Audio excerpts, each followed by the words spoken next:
right after I finished we had shot Edges of Darkness, and I was getting ready to do another project, and Robert jumped on to produce Trap And where'd you meet him? at Starbucks. We were working at Starbucks together. That's fantastic. It was a actually. drive-through Starbucks. It was in Santa Monica. It's true. That's actually very cool. I wouldn't lie about that. And Robert, what made you want to get involved with filmmaking? Because filmmaking is real work. I mean, it's not coal mining, but it is real work. It's in Starbucks. Are you talking about Starbucks or filmmaking? Filmmaking. Okay.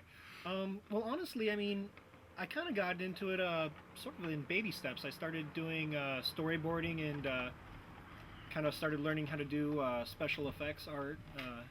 And then, little bit by little bit, I found myself doing production. And I met up with Jason, who was willing to spend the time to teach me how to do it and try to teach me to do it right. Jason's agent's calling him right now on his pink phone, but. I'll go ahead and answer. Now, the one thing you've mentioned, you did several jobs. Indie filmmaking, people don't realize what it lacks in money.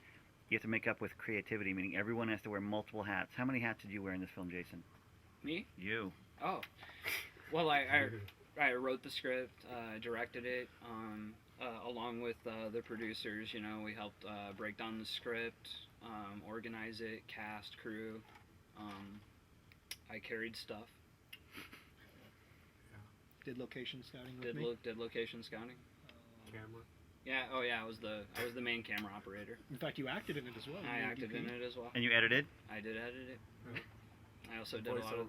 And you met with the distributors as well. Yes, I did meet with the distributors. Start to finish, so you were Thank there. you. So why do you need Al Gomez? Tell me.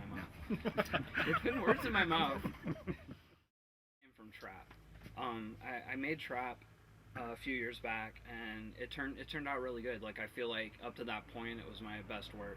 I'd just come off of Edges of Darkness, which was fairly successful commercially, but Trap, I mean, it was better technically, it was better creatively. Like, I was just really, really happy with it. And then I took it out to distributors, and just one after another, like, turned me down. There's not enough violence. Yeah, there's not enough titties. There's not enough blood. They were like, maybe if you guys would go back and, like, there was a sex scene in it, which we shot very tastefully. There was no nudity. They're like, well, maybe if you go back and, like, make it graphic and, and then one distributor, I was, like, at the end of my rope, and they said, they suggested that I cut monsters into it. Like, I mean, like, it was a drama about, two guys that kidnapped a young girl and were holding her hostage in a cabin in the woods. It was not supernatural. A lot of the evolution of it, was budgetary. Yeah. I mean, initially, we were going to shoot monster scenes to cut into Trap, and we actually, because I was that desperate, so I'd actually, like, I figured out a storyline for it. I was like, this is what we're gonna do, and we had makeup ideas for it. And then, finally, I had a moment of clarity, and I was like, this is ridiculous. We're not gonna do this. Why don't we just make another monster movie, a brand new monster movie? And that was the genesis of Monsters in the Woods. And initially, we were going to shoot this. I mean, it was going to be self-produced. We were talking about maybe $5,000. So we were totally on our own. We're just going to do it. What's your favorite kind of horror in terms of, do you like horror, and what type of horror do you like? Oh, I love horror. It's really the only genre of filmmaking that I'm truly passionate about.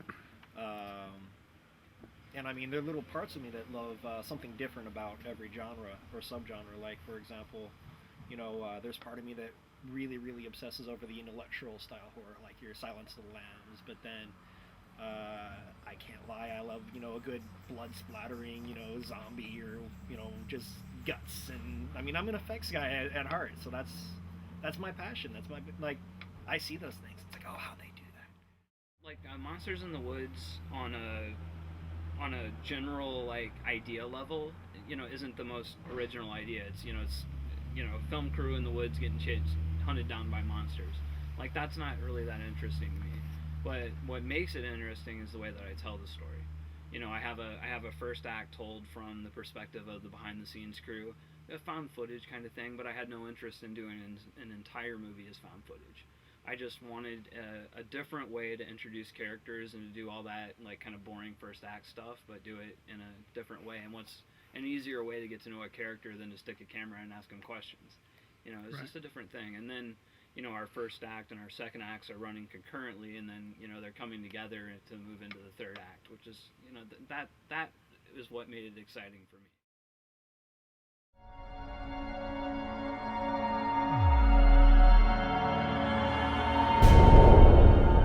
If that hole stays open too long, it won't ever close, and they'll never stop.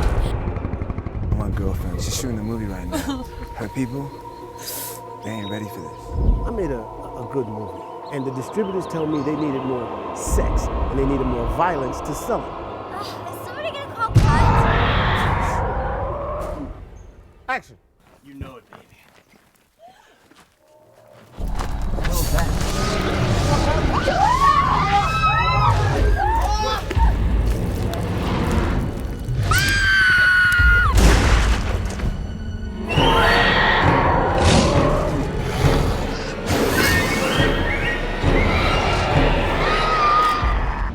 Who are you?